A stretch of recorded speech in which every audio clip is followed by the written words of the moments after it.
this on 9/11. I worked for the Williams companies out of Tulsa, Oklahoma.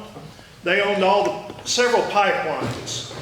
And so we had corporate jets, the ones I primarily took care of, the avionics and as well as an A&P, was for Texas Gas down in Owensboro. We also had 3 corporate jets that were based in Tulsa, Oklahoma, where the headquarters was. We had 2 corporate jets in Houston, Texas, and we had 2 corporate jets in Salt Lake City, plus some small airplanes they used. That morning, it was a normal morning for us in the aviation industry. We went out, we got there, we got the airplanes out. Of all things, we were having the corporate board meeting. So all of the Williams jets that morning were in the air. The 2 from Owensboro, they hadn't been out about 35 minutes before the first airplane hit the tower. It was the same thing, but there you were in the hangar. You just had welcomed these people. You helped get their luggage on the corporate airplane. You knew who they were. The 16 people from Owensboro that got on that airplane, we knew them personally. Each one of the corporate airplanes has 2 pilots.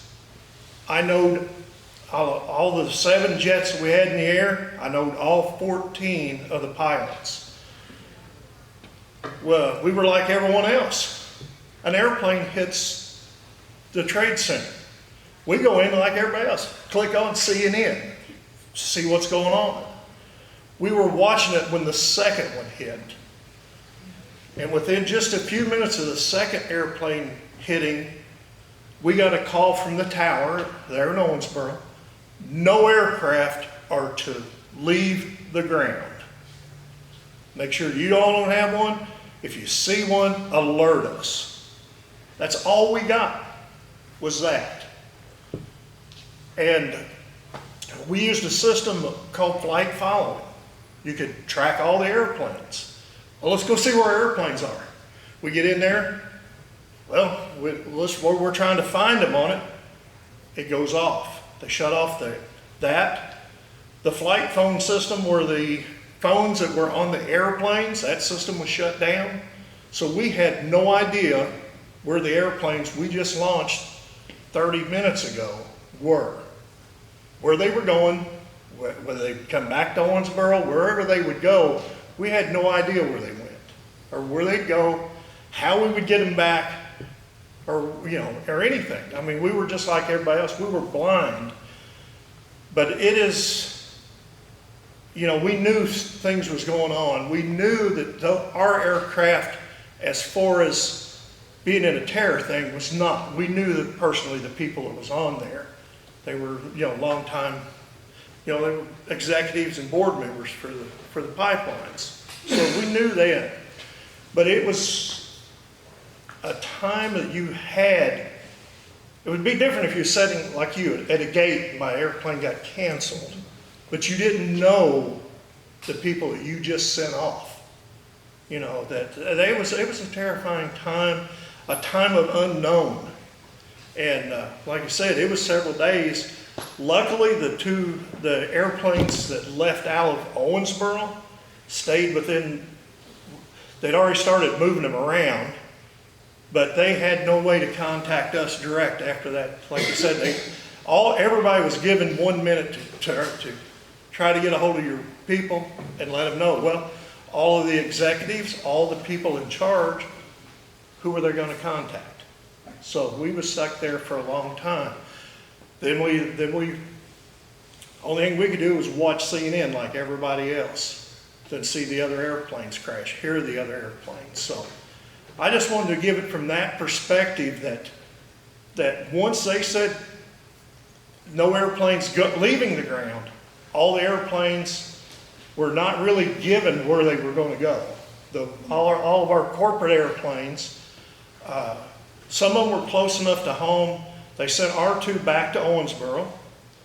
One of the other Williams airplanes was close enough to Owensboro that it came to Owensboro. The others, one of them went back to Tulsa. One of them had to go to Dallas. And we had other aircraft that had to land throughout the country. And it wasn't until they got on the ground that they could use cell phones or whatever. But I can tell you, the cell service in most of the country was overloaded that day. So it was a long time before we knew all of our airplanes were on the ground safe, and then had to work on getting everybody back home or to where they were going. So, but I just wanted to put that out there as a perspective of how that hit us in the aviation industry. Yeah. The planes in the air, who decided where they were going to go? Air traffic control. And they, just to the nearest airport, wherever it was? Not necessarily the nearest airport, but they didn't get to request what airport they went to. They were told which airport they would go to. The ones in the local control, like he was talking about that system, they were just out far enough that they decided, well, we're going to divert airplanes. So they had to pick suitable runways for everybody. So Louisville, all of the little bit bigger airports, they tried to send people to the airports that had control towers.